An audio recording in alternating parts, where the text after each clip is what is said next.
Constable Alan MaCartney, the PSNI, you're most welcome. How are you? Thank you. Oh, great. Thank you. Good to see you. And why wouldn't you be great? Because you're doing things in Africa. You're making a difference. Yes. As best I can, yeah. I've had 4 different trips to Africa, but my latest one was to Burkina Faso. Wow. As you well know yourself, there's a lot of countries in Africa. Mostly they suffer from a shortage of water. Yeah. And this was a specific trip to help to dig water wells. Yeah. And that's with Friends in Action. Friends in Action, yes. It's a Canadian-based company, although now we have a local branch in the province. And this is.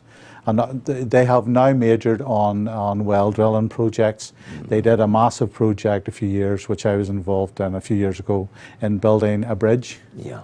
A 300-foot bridge in the middle of the jungle. My goodness. So it was done in 8 weeks. And that would be particularly useful in the wet season, because when the waters come. Yes, that's exactly the problem. There was a number of missionaries who were deep in the jungle in a country called Guinea. Yes. Just on the coast of the the west coast of Africa. Yeah. And that's exactly what happened during the tidal surge. How did you build the bridge? Tell me about that, because I have an interest here. Yes. It comes from an old, the old bridges used to be supplied by the army. You used to see them, and it's probably dating back to the war times, the Second World War, mainly, called Bailey bridges. Yeah, Bailey Bailey bridges Bridge were built almost like a Meccano set. Yeah. So it was thought the only way we could build a bridge like this would be using a Bailey system. Yeah. And did you take it in pre-constructed? Absolutely.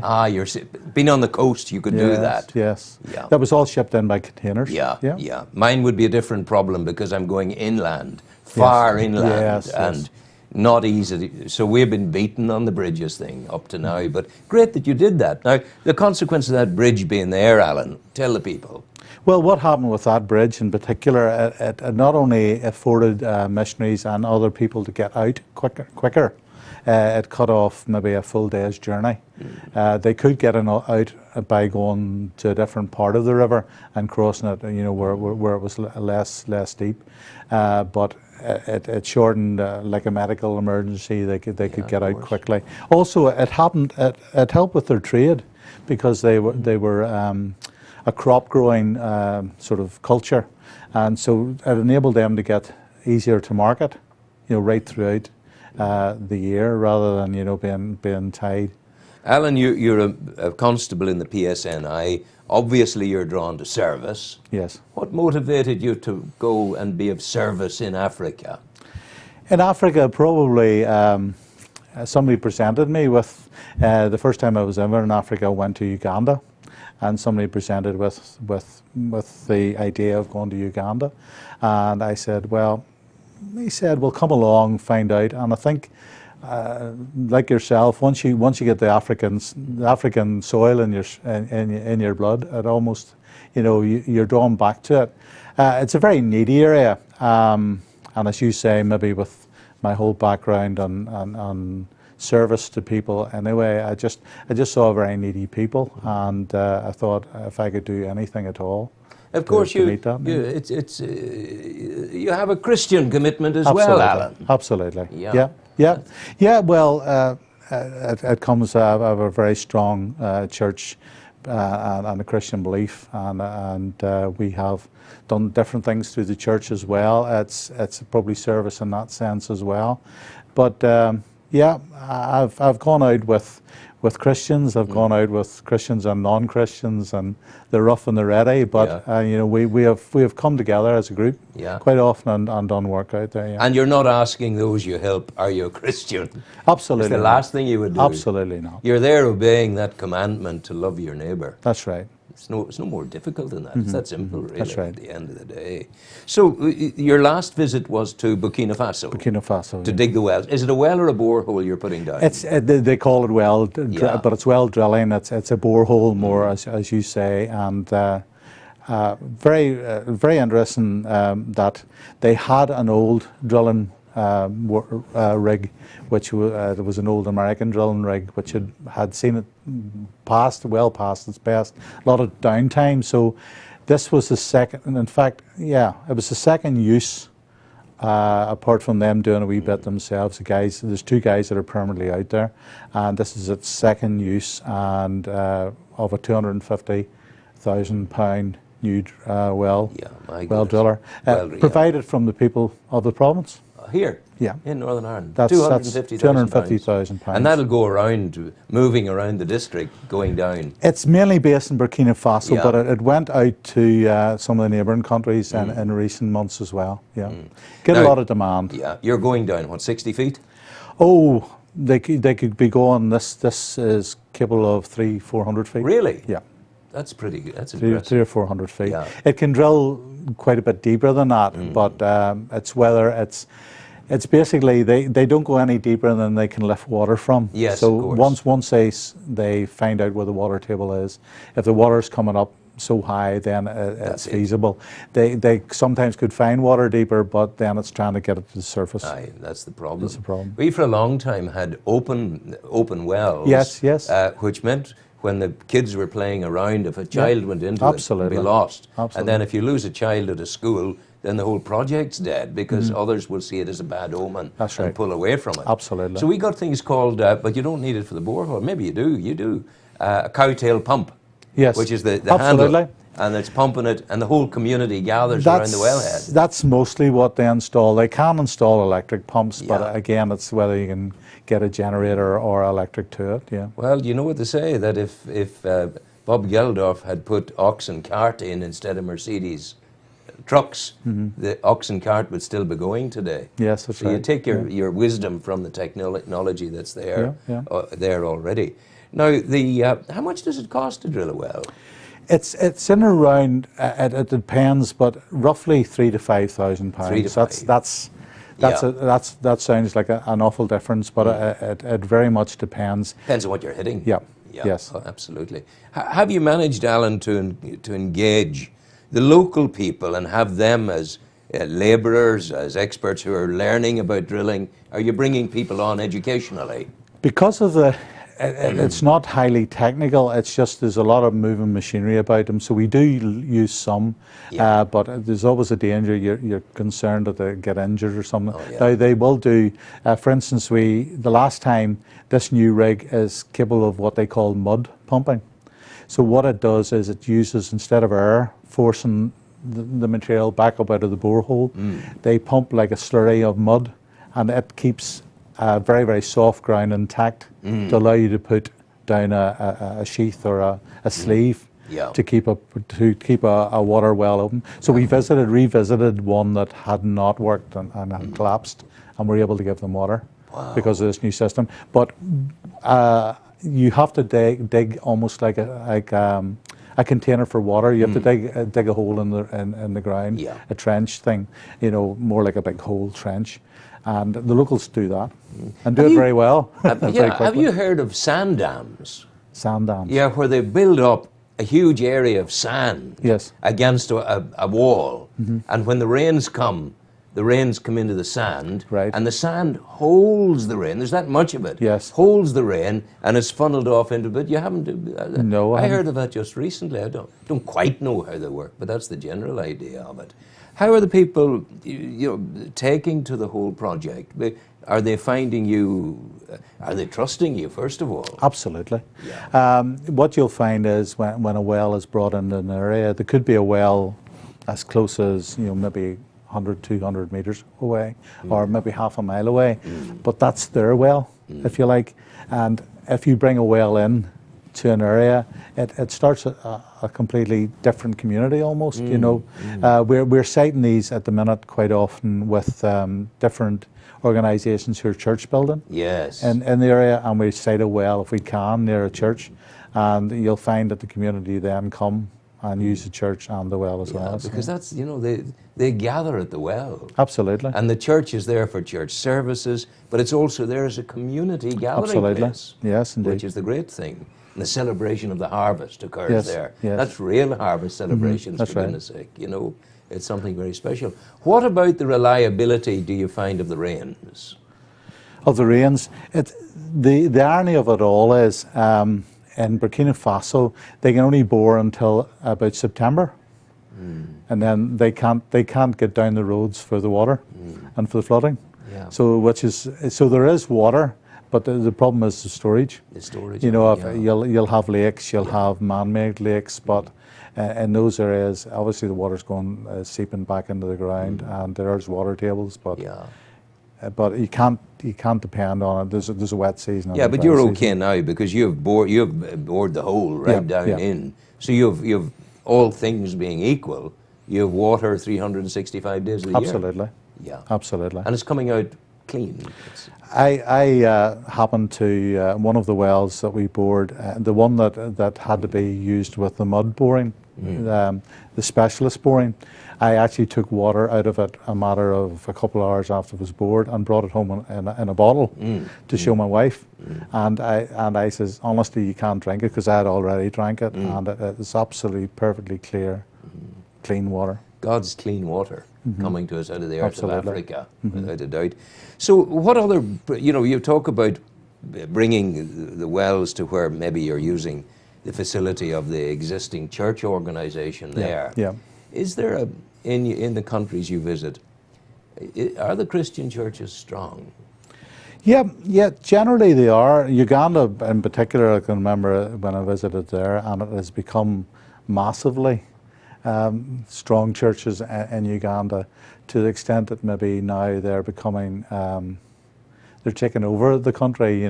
Government a lot are very much church-based. You're blessed. You're blessed, because I touch wood when I say the word Islam. Yeah. No, you don't have that problem. It depends. The edge of Uganda, the north of Uganda, was an exceptionally dangerous place for a while, and probably remains so, from raiding parties coming in from the Islamic countries on their border and kidnapping people and taking them back over into their own country and holding them to ransom or whatever. I think it's important to say, certainly in my experience, that while we have very, very virulent, determined, extreme Islamists, I certainly, in my experience, have come across Islamic people who are cooperative, who are good, who are friendly, and who do not want any kind of trouble. Well, again, in Uganda, the particular organisation was an organisation called Missionary Ventures, but the guy that they worked very closely with at that stage had opened 30 churches, and along with that, schools, along with those churches, and he's now, the last time I heard, he was up over 300 churches, but he opens primary schools and secondary schools alongside, and he was known to have had the best schools in the country. And the Islamic people were actually sending their children to school, although he was an overtly Christian school. They still would have sent their children because they saw it as the best education that they could get. Do you find that when the Islamic people come to the Christian school, that they would stipulate that they don't have to be taught the Bible and things like that? Not generally, simply because I think it became that they wanted to go to school, so the people in charge of the Christian school said, this is what we do. So your children will be expected to engage with that. And of course, I think the word has gone out that if they cooperate where there is a Christian mission, that leads on to school, it leads on to church, and in the building of church and the building of schools, that gives the local economy prosperity, and then out of the education comes a lifetime prosperity of knowledge and moving forward and whatever, You've been to Africa a few times now, Alan. What's your heart telling you of the country you go into to serve? Are you optimistic? How do you see Africa develop in the next 10 years? Again, each individual country, they seem to be generally, it can be an extreme. They tell me countries of extremes, of extreme wealth and extreme poverty, and whether they're really addressing that to bring those two closer together, to bring some sort of economic relief or sort of some sort of social relief. I'm not sure that they're really generally. Now that's a generalisation, but I'm not sure that they're generally interested in that. It seems to fall back very much on visiting people coming in from other countries to provide relief, and a lot of times they're open to that.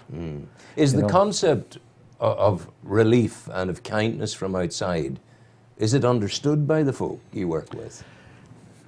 Generally, any of the countries I've worked in, it hasn't been treated with suspicion. You know, it is very open, and they take it very much. They tend to generally they've tended to be very trusting people. Maybe that in the past has been their downfall. You know, where they've trusted the wrong people, but they tend to be trusting, and they see it for what it is. You know, I've heard it said that the African will always be welcoming and friendly when you come into their village, in their rural community, because they don't know whether you're God or not. You could be God coming to them, so they're God. So they feel the necessity to befriend you, and just in case, to keep themselves right. And they're extremely. I'm sure you have met this too. They're extremely sociable people. They will share everything with you. They're extremely generous. What they have is yours, almost and to the shame sometimes of us coming in, because we can't understand. We seem loath to take off them, and yet that is their culture. They believe in giving, you know, and sharing. Are you getting a good health infrastructure in there, clinics, things like that? Are they happening as well? There's a lot of countries that are working within, and the good thing is generally most of the countries are open to allow other organisations to come in and for health and welfare and for education and health and welfare. So you come back to Northern Ireland with the stories of your travels. What kind of infrastructure, network have you got here to disseminate that news and to ensure that more funding comes for the next year's projects?